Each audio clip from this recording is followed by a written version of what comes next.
Hey everybody, in this video I'm going to show you the procedure to use booking.com for flights. In order to use booking.com for flights, you want to make sure that you have a booking.com account as well as that you're logged in.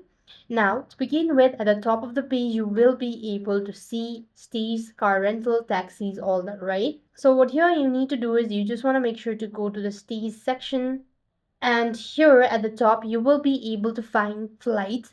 You just want to make sure to go ahead and select the flights button. Once you do it, so you can then go ahead and select the location, date, passengers, and filter result by stops, airline, or price as well. And similarly, you could also enter the passenger details, add options and pay, and choose package options, select seats and all that. And use booking.com's trips or booking and trips section in your personal profile to view changes or manage your flight reservation as well.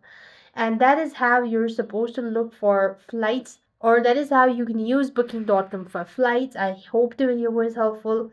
Make sure to like, share, and subscribe. Thank you for watching. See you in the next video.